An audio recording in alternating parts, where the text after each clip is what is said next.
Senhoras e senhores, boa tarde. Solicitamos a todos que ocupem seus lugares e coloquem os seus celulares no modo silencioso. Após a palestra, faremos um intervalo de 15 minutos para um coffee break e para a inscrição dos interessados na participação do debate, que terá início logo em seguida. As fichas de inscrição para o debate estão disponíveis na mesa ao final deste salão. Canto do Hino Nacional.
Palestra O Mundo em Conflito, Como Fica o Brasil? A ser proferida pelo capitão de Maringuerra da Reserva, Leonardo Faria de Matos. O currículo do palestrante está disponível para leitura no hall de entrada do salão. Com a palavra, o almirante de esquadra João Afonso Prado Maia de Faria, presidente do Clube Naval. Eu queria dar boas-vindas a todos, especial ao almirante Léo Azevedo, ao almirante Monteiro, ao almirante Eliseu, meu vice-presidente, ao almirante Eli, ex-presidente do Clube Naval, e em especial ao general Sérgio, presidente do Clube Militar. E os demais almirantes aqui presentes, e em especial, sempre comento, o pessoal de branco, CAW, Escola Lagoa, vocês são muito bem-vindos aqui no clube de vocês. A apresentação do comandante Leonardo Matos é muito fácil pelo nome que ele já tem no seio da Marinha e até na academia também. Quando marca aqui no clube, nós colocamos o currículo dele ali na porta, mas vocês verão pela palestra que ele vai apresentar, que eu tenho certeza que será uma importante contribuição aos nossos conhecimentos, informações e análises que ele faz nas palestras dele. Então, a palavra ao comandante Leonardo Matos.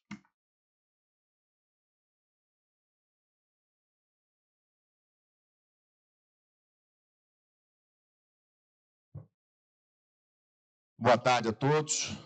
Permissão, Almirante Leal, Almirante Prado Mais, senhores almirantes, uma satisfação muito grande, como o chefe falou. Fazer a palestra no Clube Naval, para mim, tem um significado muito especial e tenho o privilégio de, dessa vez, ser a minha quarta palestra já no clube. Né? Eu me lembro da minha primeira palestra, né? Não dormi nem direito, chefe, porque fazer palestra aqui realmente intimida, né? Não é um ambiente qualquer. Mas tenho muito orgulho, não apenas por onde eu estou, mas pelas pessoas que estão aqui, porque tempo hoje é algo que é muito difícil, né? O tempo é muito valioso. Então, contar com o tempo dos senhores e das senhoras que hoje me prestigiam, para mim é muito caro. Muito obrigado, fico muito agradecido. O tema, como todos já viram pelo título, é bastante simples, então não tem muitos assuntos polêmicos para falar com as senhoras e os senhores, porque o mundo está numa situação bastante tranquila. Então vai ser uma palestra assim, bem fácil, acredito até que não tenha nem perguntas. Bom, a minha intenção é seguir esse sumário, né, uma introdução, pontos de tensão, o Brasil. O comandante Prado Mais me pediu para incluir o Brasil nessa discussão, eu acho que também é importante, concordei com ele, com esse pedido, e umas considerações finais, e depois do intervalo teremos os debates. Essa é a capa do New York Times, no dia seguinte da invasão da Polônia na Primeira Guerra Mundial, e a capa do mesmo New York Times no dia seguinte da invasão da Ucrânia. Por que eu trago esse slide para iniciar a minha apresentação? Porque acho que o evento da guerra na Ucrânia é um evento marcante na linha do tempo da nossa história. Porque depois da Segunda Guerra Mundial, nós vivemos aquele período de Guerra Fria, aquele período de tensões, né? Aquela polaridade entre Estados Unidos e União Soviética, mas é a primeira guerra na Europa depois da Segunda Guerra Mundial, uma guerra de invasão, não é pouca coisa. Eu falo muito isso nas minhas palestras, aulas, né, entrevistas. Infelizmente, aqui no Brasil, a impressão que eu tenho é que a sociedade, de uma maneira geral, acompanha os eventos internacionais como se fosse um filme de Netflix ou de um streaming qualquer. Mas a guerra, ela é real, mata gente, mães perdem filhos, pais perdem filhos, esposas perdem maridos e vice-versa. Então, muita gente já morreu com essa guerra, infelizmente ela não acabou, já passamos por 3 anos nesse conflito e acho extremamente relevante para nós entendermos o mundo que nós estamos vivendo. Mas não é só de guerras que nós estamos vivendo, né? Não é só a guerra da Ucrânia que nós estamos vivendo, eu vou falar da guerra da Ucrânia novamente na parte dos pontos de tensão que nós estamos vivendo atualmente.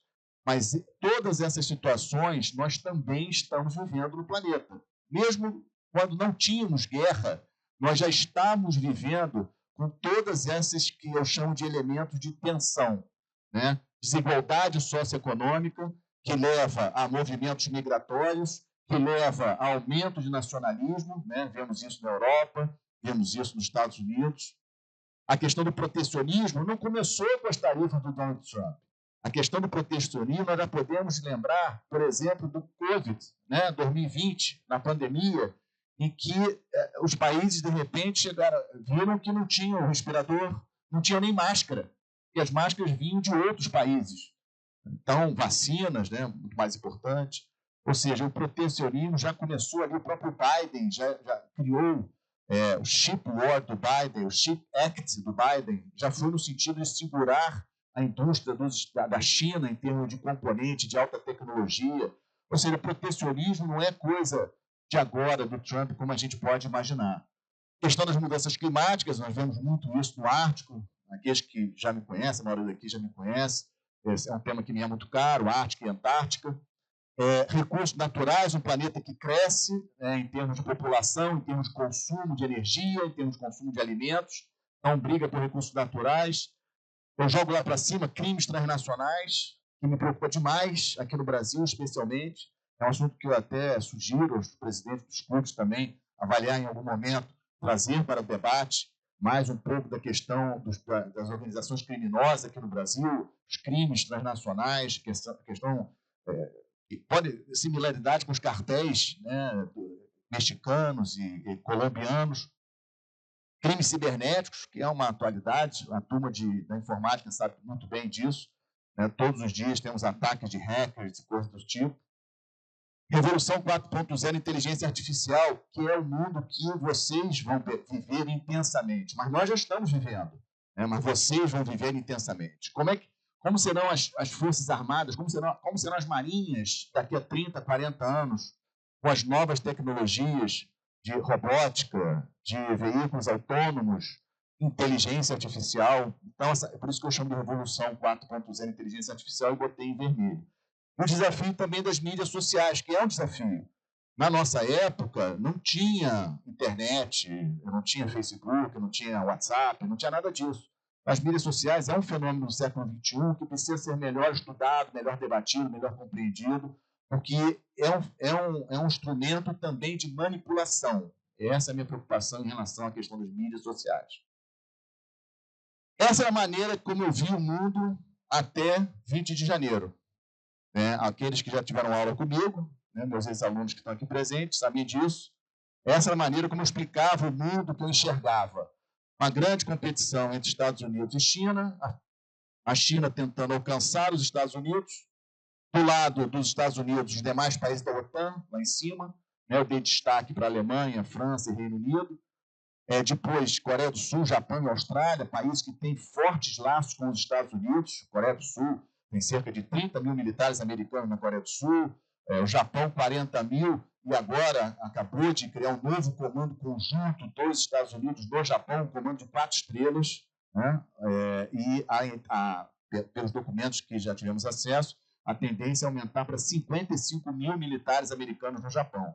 É uma quantidade muito grande. Existe um porta-aviões permanentemente alocado, porta-aviões americano permanentemente alocado à 7ª esquadra, que é a esquadra americana sediada no Japão.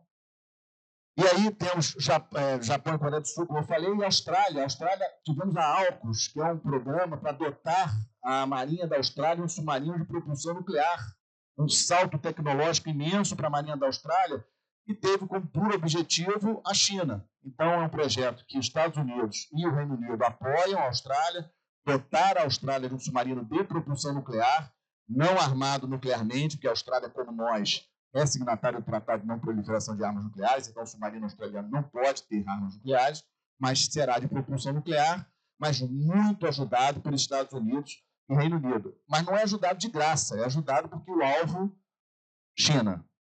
E aí, do lado de lá, né, a Rússia, cada vez mais ligada à China, principalmente depois da anexação da Crimeia, em 2014, né, e as sanções econômicas contra a Rússia. A Rússia começou a se virar mais para a China e, definitivamente, a partir de 2022, com o aumento das sanções econômicas, a China, como posso dizer assim, caiu no colo, né, a Rússia caiu no colo da China. Né? E vou falar sobre isso em relação ao Trump agora. E aí, Irã e Coreia do Norte também muito associados. O Irã tem um acordo estratégico com a Rússia, fornece drones para a Rússia na guerra atual com a Ucrânia. A Coreia do Norte fornece militares, fornece munição, fornece várias coisas. Né? Temos aí notícia aí de 11 mil, 12 mil militares da Coreia do Norte lutando ao lado dos russos na guerra contra a Ucrânia. E Índia e Brasil, que eu coloco a linha amarela, porque o Índia e o Brasil tentam se posicionar com uma certa neutralidade estratégica, digamos assim, no contexto internacional. Bom, e esse mundo que nós estamos vivendo? Um mundo que tem Estados Unidos e China, que corresponde a 43% do PIB global. Então, quando nós falamos de guerra comercial entre Estados Unidos e China, nós estamos falando de quase metade da economia do planeta. Então, é muito sério e é muito preocupante. Mas não é só isso. Comércio exterior. Né? A China é a primeira a colocar em termos de comércio exterior, e se nós olharmos com cuidado, eu sei que a bolinha está difícil de ver, mas ali tem um Hong Kongzinho. Então, se nós somarmos o valor de exportações da China com o valor de exportações de Hong Kong, chega a 4 trilhões de dólares em 2023 de exportação. Praticamente o dobro das exportações dos Estados Unidos, que é o segundo colocado. E, logicamente, essas exportações elas vão pelo mar. Né? Então, também um poder naval crescente, poder marítimo, poder naval crescente da China. E aqui, esse gráfico eu gosto muito, um gráfico lançado por Financial Times, que é bem explicativo, né? Dá para a gente ver bem essa situação de como a China foi crescendo em termos essa linha vermelha, é a linha de produção de indústria da China, começando aqui em 1990, e vemos aqui por volta do ano 2010, 2009, 2010, quando a China ultrapassou os Estados Unidos.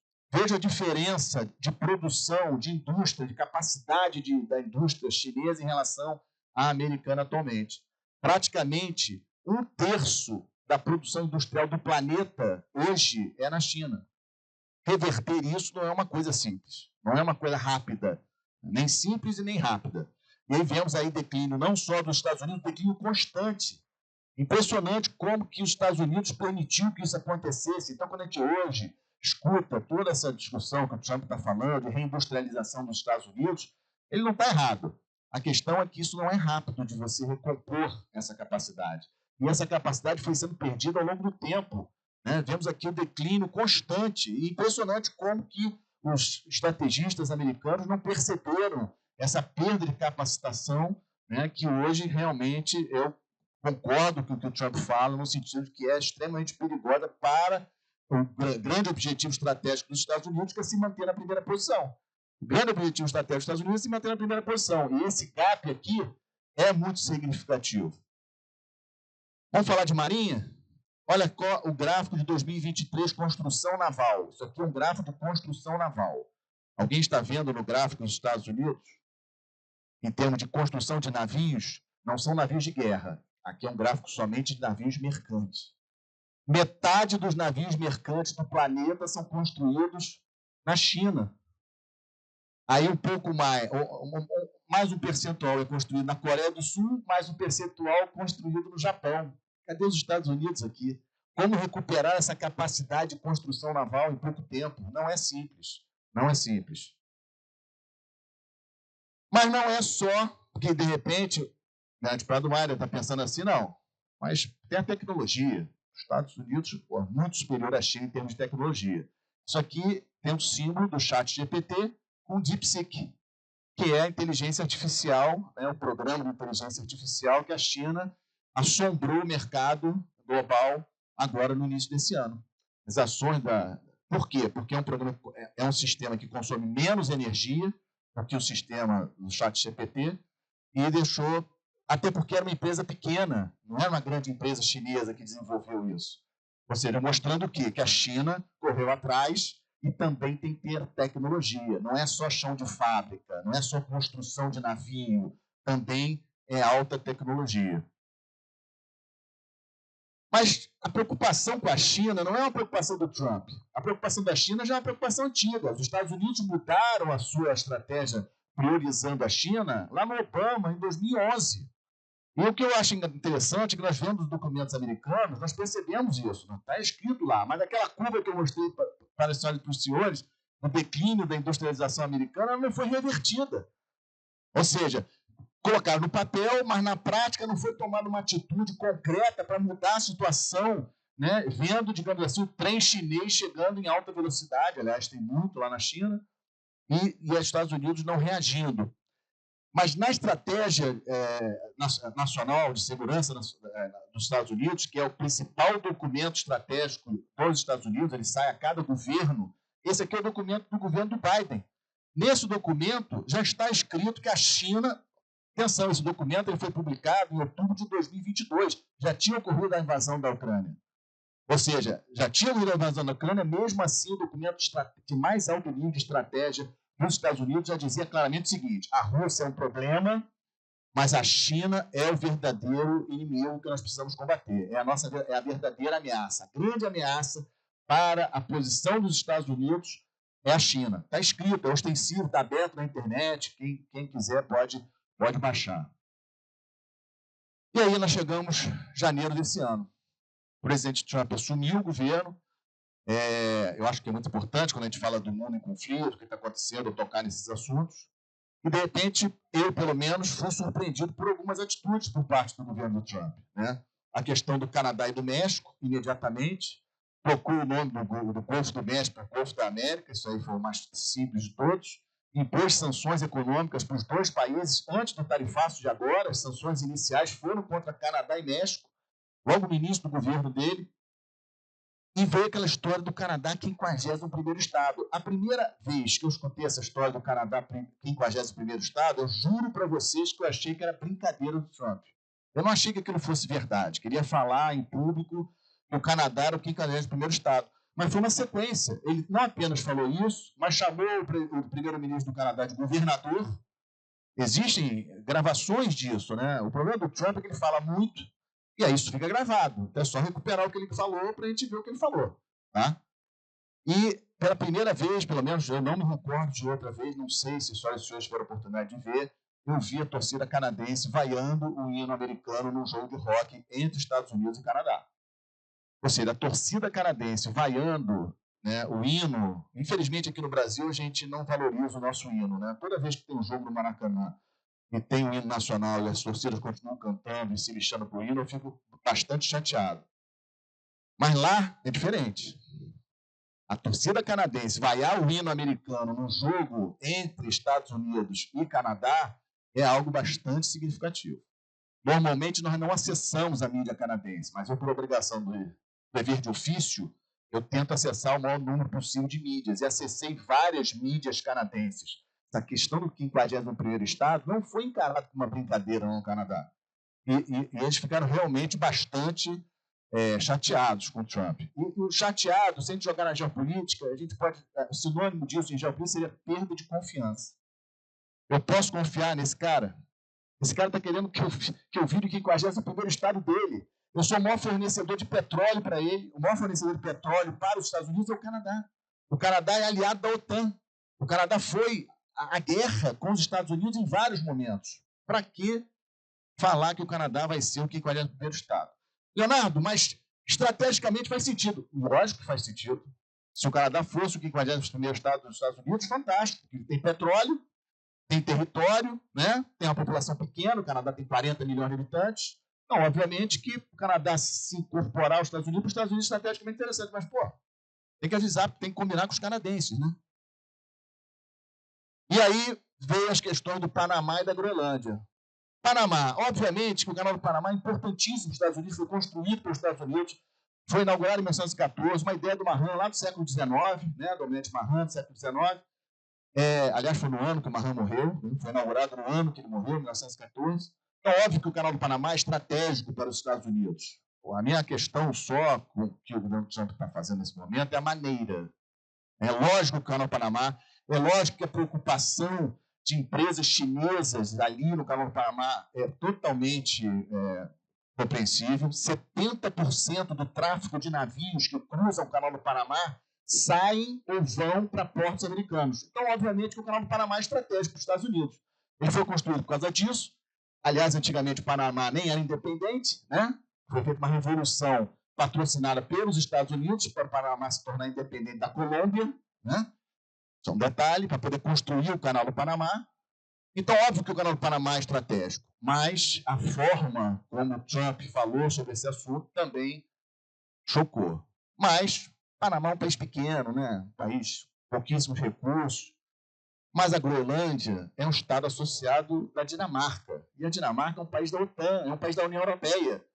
Então, a questão da Groenlândia é parecida com a questão do Panamá e até a questão do Canadá em relação à importância estratégica.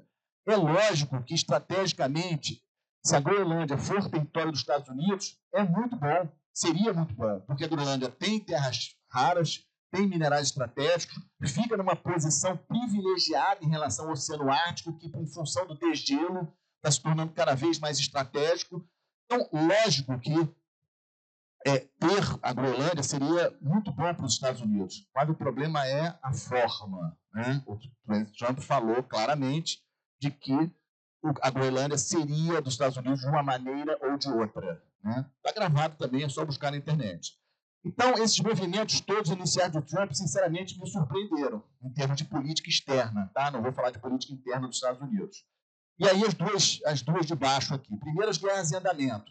Trump corretíssimo no sentido de parar com as guerras. Trump veio, ele já falava isso na campanha, na cabeça dele, encerrar as duas guerras. A guerra da Rússia contra a Ucrânia terminaria em 24 horas. Não foi bem assim, né? Não está sendo bem assim. Mas, do ponto de vista estratégico, é perfeito a preocupação do Trump de terminar as duas guerras. A guerra da Rússia com a Ucrânia, óbvio que não interessa para os Estados Unidos.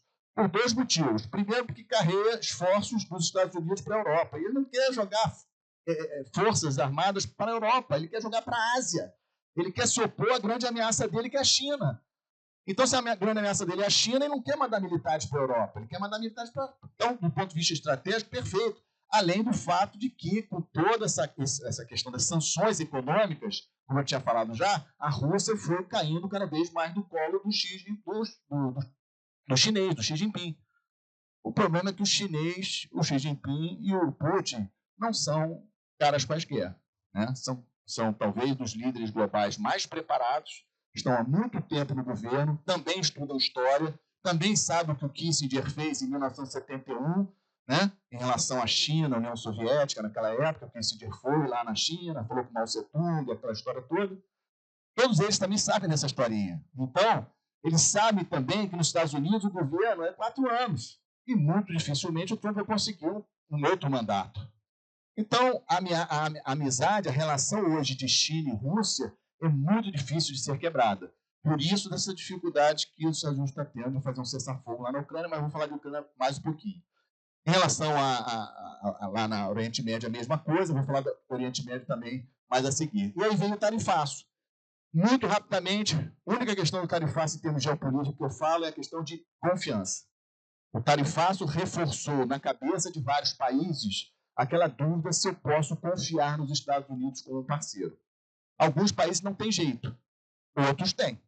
E aí esse jeito, essa opção, é que ela é perigosa para os Estados Unidos, na minha avaliação.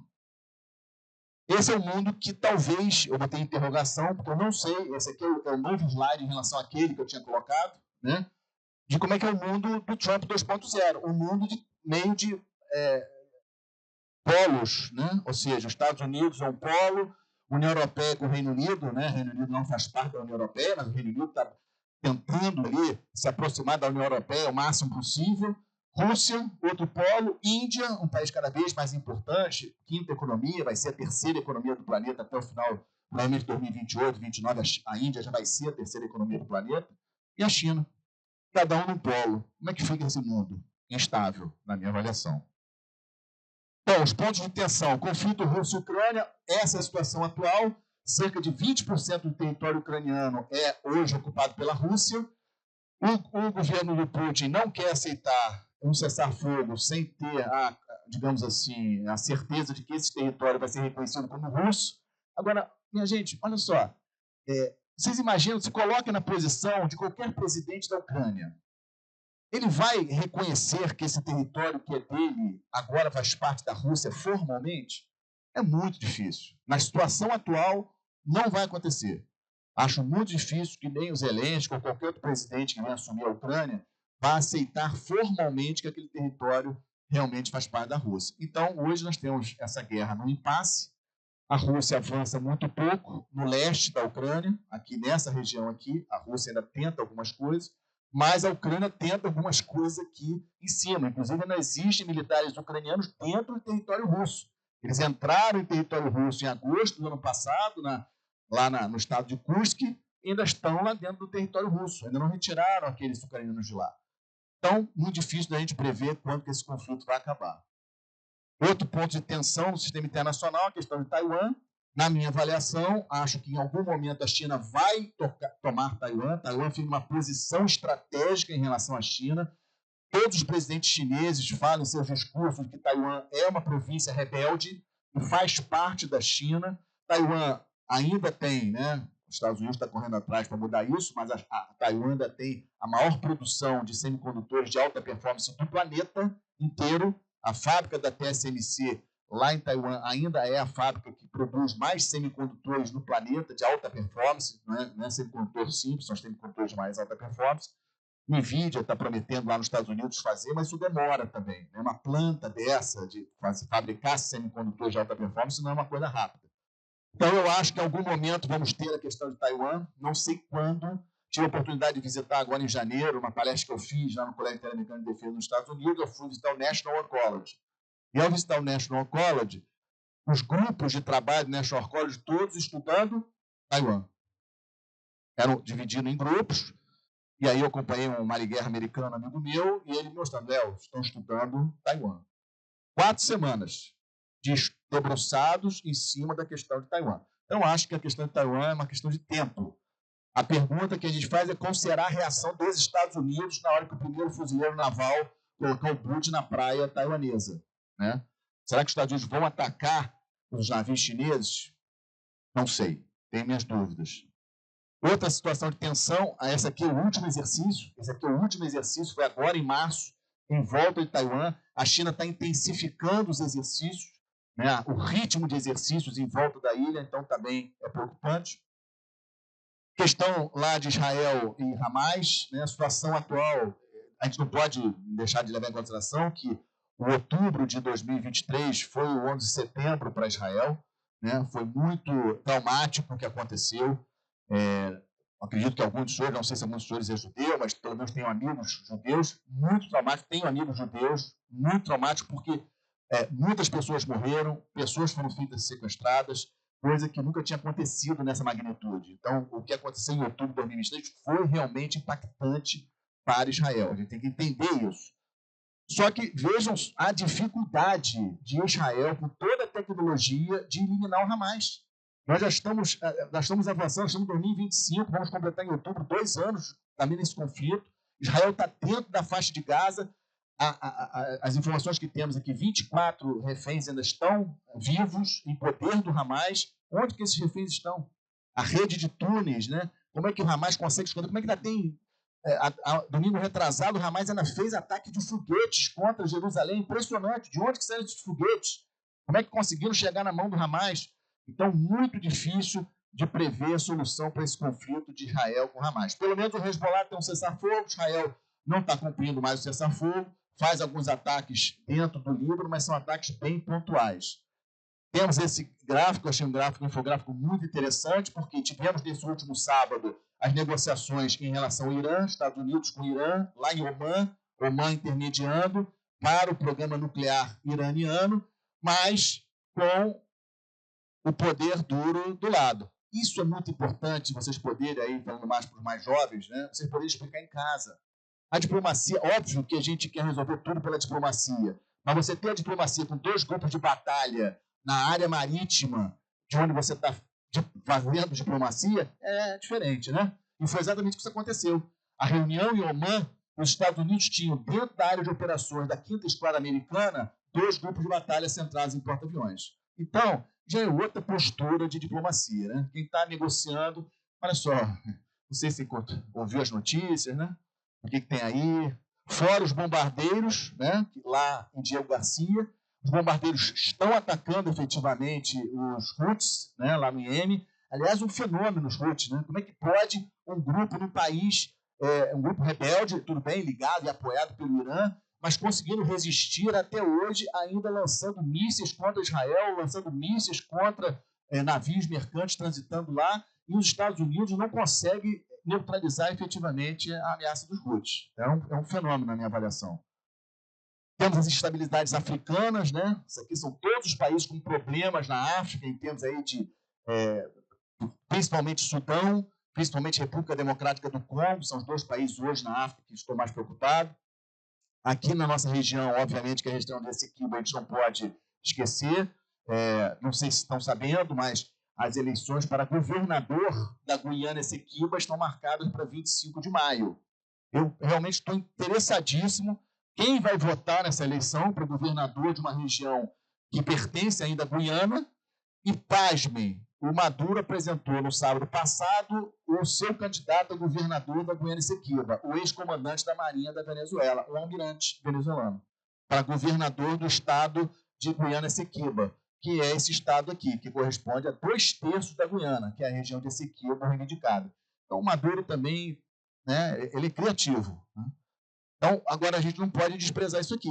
Está no nosso entorno estratégico, país vizinho nosso, então é algo que a gente precisa realmente acompanhar.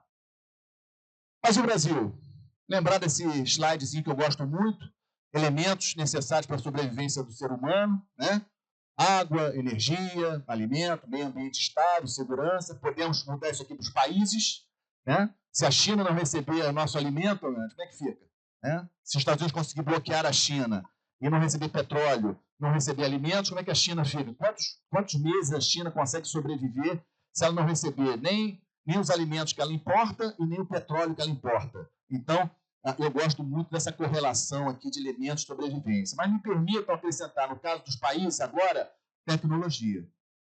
Porque a tecnologia ela está de uma tal maneira, né, diferente do tempo do homem das cavernas, né, que eu coloquei na primeira imagem, que sem essa tecnologia também os países acabam virando colônias, né? Não são efetivamente países soberanos. Então, acho que é um ponto muito importante. E aí, a gente botando as bandeirinhas no Brasil, a gente bota uma bandeirinha no Brasil aqui na água, né? Acho que de água a gente está bem, energia estamos bem, meio ambiente estamos bem, alimentos estamos bem, não estamos bem nem com tecnologia e nem com segurança. E aí a gente olha esse gráfico, muitos dos senhores e as senhoras já viram esse gráfico, esse slide, um slide já conhecido, eu gosto muito de utilizar para chocar. Mas eu peço que observe o seguinte, quais são, esse gráfico aqui, só para aqueles que ainda não conhecem, é um gráfico que estabelece países com mais de 100 mil habitantes, países que têm mais de 1 trilhão de PIB, países que têm dimensões geográficas maiores, né? E aí só sobrou esses 5 aqui, ó. Brasil, Rússia, Índia, China e Estados Unidos. Então, outro problema que nós temos aqui no Brasil é a maneira como nós vemos o nosso país menor do que, na verdade, ele é. A gente só percebe melhor o Brasil quando a gente vai lá para fora. Daqui no Brasil, a gente não tem essa visão. E por isso que eu gosto de mostrar isso aqui. E aí, quando a gente olha esses 5 países, esse clube de 5 países onde nós estamos envolvidos, o que falta para o Brasil? Na minha opinião, comparado com os outros 4, Forças Armadas e tecnologia. Então, é algo que a gente precisa ter na nossa cabeça. E aí, quais são as relações do Brasil? Né? Minha preocupação com a Venezuela, a Argentina é um parceiro importantíssimo, temos que nos equilibrar entre Estados Unidos e China. China, nosso maior parceiro comercial há mais de 15 anos, não podemos desprezar isso, fechar nossa economia com a China, não existe isso. Mas os Estados Unidos é nosso parceiro estratégico há décadas. Segunda Guerra Mundial, Primeira Guerra Mundial, muitos dos oficiais aqui na frente já estiveram em missão nos Estados Unidos, os senhores aí atrás, certamente as senhoras, terão oportunidade de ir profissionalmente para os Estados Unidos, mas e para a China? A China é uma incógnita, a gente não conhece direito a China, a gente não tem um forte relacionamento com os chineses. Então, de viver esse mundo entre China e Estados Unidos é algo que o Brasil tem que ter muita habilidade. Índia, como eu falei, coloquei ali do lado, Índia é um país cada vez mais importante, né? ASEAN são os países do Sudeste Asiático. Por incrível que pareça, o comércio bilateral do Brasil com a ASEAN foi maior do que com o Mercosul. Os 10 países do Sudeste Asiático, Indonésia, Malásia, Tailândia, em termos de bloco, comércio bilateral Brasil-Mercosul, o comércio bilateral com a ASEAN foi maior. Japão e Coreia do Sul, países importantíssimos. Rússia, mantemos relações, importamos muitos fertilizantes da Rússia, estamos importando muito combustível da Rússia, né? Ou seja, as refinarias russas vendendo para a gente combustível. Europa é importante, temos uma parceria estratégica com a França por causa do nosso submarino nuclear. País de língua portuguesa, Nigéria e África do Sul, os países que eu relevo como mais importantes ali na África para a nossa relação, porque estão no nosso entorno estratégico. Questões também importantes, questão do Arco Norte, é uma questão que tem debatido muito dentro, especificamente, de alguns ciclos da Marinha. Né? Será que o nosso poder naval está preparado para o crescimento, né, dessa região, né, do norte, a área do 4º Distrito Naval, principalmente com isso daqui? Ou seja, na hora que nós começarmos a explorar efetivamente petróleo ali naquela região, né, nós já temos a questão da importância estratégica da foz do Rio Amazonas, óbvio. Ela já é importante, independente do petróleo, independente de por lá ser escoado, mais de metade dos grãos brasileiros saem por portos daquela região. Então, o poder naval brasileiro tem que estar muito atento, né, naquela área, especificamente a área do 4º e do 3º Distrito Naval. Em termos do nosso entorno estratégico, eu destaco muito as opacas, né? O Almirante Monteiro aqui é um especialista no assunto, né? Ouso aqui falar sobre os opacas na presença dele, mas eu concordo muito com a opinião do Almirante Monteiro. Nós precisamos avançar nesse tema das opacas, né? As opacas, ela ainda está andando muito devagar, a própria sociedade brasileira não identifica isso como muito importante, mas é uma tremenda oportunidade para o Brasil. O Atlântico Sul ainda é um espaço marítimo de pouca importância, globalmente falando. As grandes potências, digamos assim, né, não estão de olho no Atlântico Sul. Né? As grandes potências estão de olho lá no Mediterrâneo, no Mar Negro, lá no Pacífico Ocidental, por causa de Taiwan, Mar do Sul da China, Mar Vermelho. Então, as grandes potências estão preocupadas com essas áreas marítimas, não estão muito preocupadas com o Atlântico Sul. Então, é a grande oportunidade para nós, e eu acho que as opacas é um instrumento muito importante. Por isso que eu defendo, sempre que posso, a necessidade de nós institucionalizarmos as opacas, criar uma secretaria permanente no Rio de Janeiro, né? Inclusive tem até candidato para ser o primeiro presidente das opacas, o secretário-geral, para que a gente possa ter uma pauta e ter uma sequência de ações, e não viver apenas de reuniões de cúpula. Tivemos uma reunião de cúpula em Cabo Verde, 2023, vamos ter uma reunião de cúpula no Brasil ano que vem, mas precisamos avançar nesse tema das opacas, na minha opinião. E, obviamente, senão o Almirante Alquifuri lá atrás vai ficar chateado comigo, né? Coloquei aqui a Antártica para nós não esquecermos do continente. Por quê? Porque nesse mundo complexo, incerto, instável que nós estamos vivendo, né, com busca de recursos minerais, um continente que é maior do que o Canadá, cheio de riquezas minerais, e não tem soberania estabelecida, porque não tem dono, não tem país dono, será que a gente pode afirmar que isso vai continuar para sempre? Sempre assim? Vai ser só para a ciência mesmo, Antártica? Eu tenho minhas dúvidas. E aí, para chegar ao final, né, infelizmente, nós estamos vivendo um momento de muita instabilidade no sistema internacional. Na minha avaliação, os Estados Unidos, eles, com todas essas atitudes que estão tomando, estão perigosamente abrindo mão dos seus aliados. Não sei se a OTAN sobrevive, não sei, sinceramente, mas segue como a grande potência econômica e militar do planeta, sem sombra de dúvida. A Europa não tem apenas a questão da guerra da Rússia e da Ucrânia, que é um elemento principal, mas tem a questão do nacionalismo, a questão dos imigrantes, né? Esse desafio da Europa se tornar estrategicamente mais independente dos Estados Unidos, mas é difícil, porque a União Europeia são 27 países, são 27 governos, então é muito complicado, mas é um grande desafio para a Europa. A questão da guerra Rússia-Ucrânia, como eu falei, eu não sei quando vai acabar, tem dificuldade de prever quando que essa guerra vai acabar. Acho que o Putin vai continuar martelando para tentar ganhar mais território em cima da Ucrânia. Vai depender, obviamente, muito do posicionamento dos Estados Unidos. Talvez, um grande talvez, o Trump seja obrigado a reverter a estratégia dele. Talvez. E mudar a estratégia dele e voltar a apoiar a Ucrânia como estava sendo apoiado, e até talvez incrementar para efetivamente dobrar o Putin. É algo a gente acompanhar. Em relação também ao Oriente Médio, uma coisa eu digo para vocês, a questão do programa nuclear iraniano, em algum momento, vai acontecer. Porque se eu sou um almirante iraniano, se eu sou um general iraniano, eu quero ter arma nuclear. Porque Israel tem arma nuclear, eu quero ter arma nuclear. O Paquistão, do meu lado, tem arma nuclear. Então, estrategicamente falando, é totalmente compreensível o Irã querer arma nuclear. E, obviamente, também totalmente compreensível, Israel não quer deixar de jeito nenhum. E, especialmente nesse governo do Trump, que é muito aliado do primeiro-ministro israelense, a possibilidade de um ataque coordenado contra as instalações nucleares iranianas é uma realidade, mas não é fácil. Porque as instalações iranianas são espalhadas, elas não são concentradas no mesmo lugar, então não é um ataque simples, um ataque contra as instalações iranianas. E a gente? Acho que a gente precisa arrumar a casa, né? Vários assuntos, não vou entrar em detalhes, mas principalmente investimento em projetos de alta tecnologia, projetos de infraestrutura que melhore aquilo que nós temos de bom. O agro, por exemplo, então a questão de estradas de ferro, de estradas de rodagem, melhorar essas condições, hidrovias, ou seja, investir efetivamente em infraestrutura para baratear ainda mais o nosso agro, e não apenas o agro, né? Fiz questão de incluir ali a questão dos minerais estratégicos. Nós temos que voltar, a gente fala muito de agro aqui no Brasil, né? Então, quando a gente pensa em mineral, a gente fala de minério de ferro. Eu acho que a gente tem que avançar nisso. Acho que a gente tem que avançar em cima dos minerais estratégicos que são de interesse, por exemplo, urânio, né? Ou seja, os minerais que os países têm interesse e que estão buscando, como é o caso dos Estados Unidos, da Groenlândia, etc. E também, no âmbito global, eu acho que a política externa brasileira tem que olhar, lógico que tem outros países, eu escolhi esses 3, porque são países que a gente não fala muito, mas eu acho que a gente tem que falar mais e tem que explorar mais. E nessa sequência, Índia, Indonésia e Nigéria. Só para vocês terem uma ideia, a Nigéria vai ser a 3ª população do planeta em 2050. A Nigéria, que está aqui do outro lado do Atlântico Sul, vai ser a 3ª população do planeta, ultrapassando os Estados Unidos, será a 3ª população. Isso é mercado consumidor dos nossos produtos.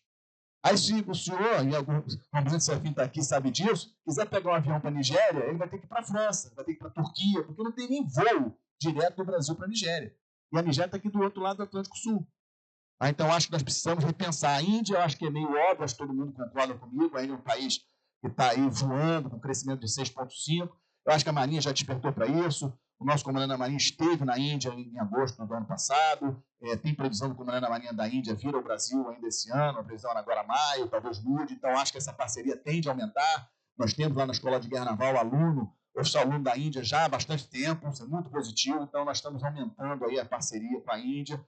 Oficiais alunos, oficiais da Marinha do Brasil cursando o CAEP, né, o equivalente ao CAEP, na Escola Superior de Guerra, equivalente lá da Índia, já temos aí o 3º, 4º cursando. Então, isso aí também acho muito positivo. Nós estamos despertando. E Indonésia, que a gente não fala muito, mas a Indonésia é um país importantíssimo. Hoje já é a 4ª população do planeta, né? Hoje já é a 4ª população do planeta, e é um país, a maior economia do Sudeste Asiático. Então, a Indonésia também acho um país estrategicamente posicionado ali no sul ali do Mar do Sul da China, Estreito de Malaca. Então, vejo também a Indonésia como um país bastante interessante para a gente estudar, conhecer melhor. Obviamente, liderança na América do Sul. E aí eu volto a insistir, nós temos que deixar a ideologia de lado. Nós ainda estamos muito com a ideologia de esquerda, direita, aqui na América do Sul, enquanto que o mundo está avançando com inteligência artificial, robótica, veículos autônomos, e a gente quer discutir se é de esquerda, se é de direita. A gente precisa ter, que não seja uma Una Sul novamente, mas a gente precisa coordenar mais as ações aqui na América do Sul, na minha opinião. Principalmente projetos de infraestrutura, né, para poder realmente chegar, como já está acontecendo, mas acho que ainda está lento. Né? Nós podemos levar o nosso agro lá para os portos do Pacífico. Né? Outro dia inaugurou um porto importantíssimo lá no Peru, que a China construiu, saiu nos noticiários. Nós temos que chegar lá do outro lado, não é a China chegar lá, nós temos que chegar lá. Esses países têm que ter o Brasil como maior parceiro comercial, e entre outras questões que eu acho que o Brasil pode avançar em termos de coordenação, liderança aqui na América do Sul. E, para fechar, não podemos negligenciar o que está acontecendo no Ártico. Eu falo muito isso. Né? Nós entendemos o que acontece no Ártico, é importante para nós pensarmos o que vai acontecer na Antártica no futuro, porque hoje as grandes potências estão nos 2 lugares. As grandes potências estão no Ártico e estão na Antártica, com bases nos 2 lugares. E as Forças Armadas das grandes potências treinam no Ártico, ou seja, estão treinando em ambiente polar, enquanto que as nossas Forças Armadas não estão treinando em ambiente polar. A pergunta que eu faço é o seguinte: se daqui a 10, 15, 20 anos a questão do Tratado da Antártica mudar e a Antártica efetivamente passar a ser um continente de disputas, as nossas Forças Armadas estão prontas para defender os interesses do Brasil na Antártica? Hoje não estão. Hoje não estão. Mas as Forças Armadas dos Estados Unidos estão, do Reino Unido estão, da Rússia, então, mais ainda. Então, são questões que a gente precisa refletir. E aí, nós queremos ser protagonistas? Essa pergunta aí eu interesso demais aos jovens aqui atrás, né? Não que os jovens daqui da frente também não participem, né? Por favor. Mas os jovens aí daí de trás, vocês querem ser protagonistas? Vocês querem ter, né? Vocês querem que o Brasil esteja no nível das grandes potências? Eu acho que sim, né? Então, a gente precisa investir em quê? Melhorar a economia, melhorar a ciência e tecnologia, acertar a questão das Forças Armadas, mas principalmente a gente tem que querer. Mas não adianta vocês quererem, porque vocês estão de uniforme e os que não estão de uniforme, a maioria já esteve de uniforme. O problema é nós convencemos a sociedade lá fora como um todo. Nós queremos ser protagonistas? Nós queremos ser realmente relevantes no sistema internacional? É lógico que um submarino de propulsão nuclear é caríssimo. Somente 6 países no planeta hoje possuem submarino de propulsão nuclear. É lógico que ele é muito caro. Ele não pode ser um programa da Marinha, porque se for um programa da Marinha, não vai sair. Ele precisa efetivamente ser um programa do Estado brasileiro. Nós precisamos convencer, primeiro nos convencer, porque dentro de casa temos muitos colegas que não conseguem enxergar isso aqui como um salto estratégico de grande magnitude para a Marinha. Leonardo, mas está consumindo muito da esquadra, está consumindo muito da nossa esquadra, está consumindo muitos recursos que a gente poderia estar jogando para outras coisas. É verdade, mas isso aqui é um salto que vai dar respeito para o Brasil. É um salto que vai colocar o Brasil num clube que hoje só tem 6 países. Né? Então, obviamente, se a ONU são 193, se 6 países hoje, só 6 têm essa tecnologia, não é uma tecnologia simples. Então, é uma tecnologia muito complicada, ninguém entrega isso de bandeja, é muito caro, mas é um projeto que vai realmente colocar a gente em outro patamar no nível estratégico global. E aí, Alberto, se me permite o merchandising, esse aqui é o boletim de corrente que a gente produz lá na Escola de Guerra Naval. É um trabalho que eu me orgulho bastante de coordenar, 10 anos, completamos 10 anos em setembro do ano passado, temos mais de 212 boletins de corrente. Agradeço demais o Departamento Cultural aqui da escola, comandante Ana, almirante Fury, de divulgar no site do Clube Naval os boletins. Eu acho isso aí é a tentativa nossa, porque são 62 pesquisadores civis voluntários, né, que escrevem artigos sobre assuntos de relações internacionais de vários países. E o meu podcast, que eu acho que a maioria também já conhece, que também foi uma tentativa, né, os alunos lá da escola de 2018, lá da IGN, me incentivaram a ir para as redes sociais. Eu confesso a vocês que é difícil, não é fácil fazer um podcast toda sexta-feira, porque depende muito da minha semana, porque eu tenho muita responsabilidade, porque eu sei que tem muita gente de qualidade que escuta o meu podcast, então eu fico muito preocupado com as coisas que eu falo ali, né, porque eu sei que não estou falando só por mim.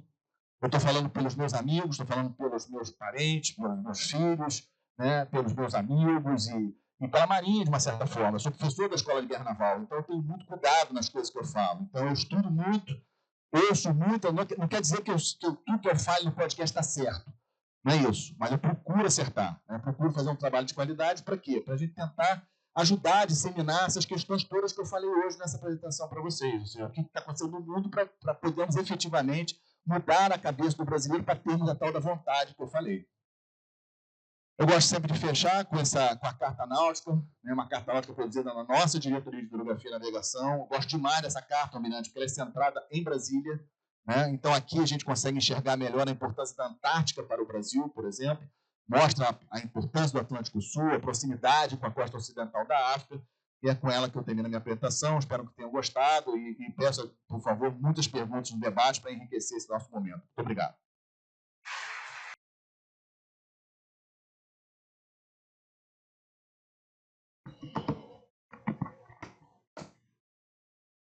Bom, queria agradecer ao presidente do Almirante Léo Ferreira, ao Almirante Elias, presidente, Almirante Eliseu, os senhores almirantes aqui, e agradecer a presença, principalmente, do pessoal de branco, que eu acho que é o grande foco da palestra do comandante Leonardo Matos.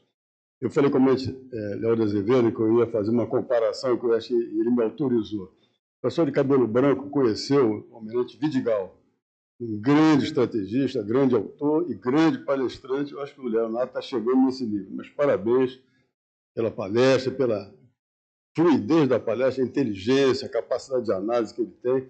Sou assinante do Boletim Geo Corrente, Conexão Geo, do Minuto Geo. E eu vou passar as mãos dele um diploma de participação que o Clube Naval dá e um livro que, a pedido do meu diretor cultural, eu tenho que fazer propaganda, porque a ideia do almirante Alquifuri, ele fez parte da comissão dos 200 anos da independência, e nessa comissão ele tomou conhecimento que houve, nos 100 anos, 1922, a iniciativa privada fez um livro de ouro comemorativo dos 100 anos da independência do Brasil, e aí ele teve a ideia de o Clube Naval fazer um livro dos 200 anos da independência. E eu acho que a grande qualidade desse livro é que ele tem artigos de oficiais de marinha, oficiais do Exército, da Força Aérea, da Reserva, Academia, aspirantes, Guarda-Marinha do CAW. Então, é uma diversidade de opiniões e participações que faz esse livro ser um um bem precioso e um presente que o Clube Naval dá aos palestrantes aqui do clube. Então, muito obrigado ao Leonardo Mas, e eu peço uma salva de palmas a ele pela palestra.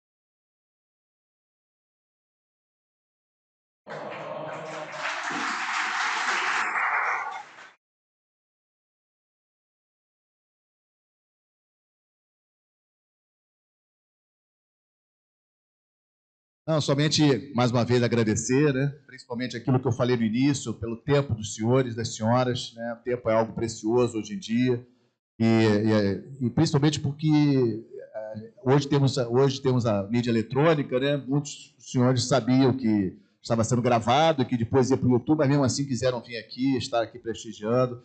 Para mim isso é muito especial, agradeço muito. E peço que, especialmente para os jovens, né? Passem para os seus colegas um pouco, dessa ideia, desse espírito, né, da gente poder divulgar as coisas do Brasil e principalmente ter orgulho do país que temos. Tem muita coisa boa aqui no Brasil, a gente precisa divulgar, precisa ter orgulho do que nós temos. Logicamente, temos muito a melhorar, não é também acomodar, não é isso, mas eu acho que se a gente partir do patamar de que nós somos, sim, um país grande, eu acho que já é muito importante. Muito obrigado, Almirante, mais uma vez.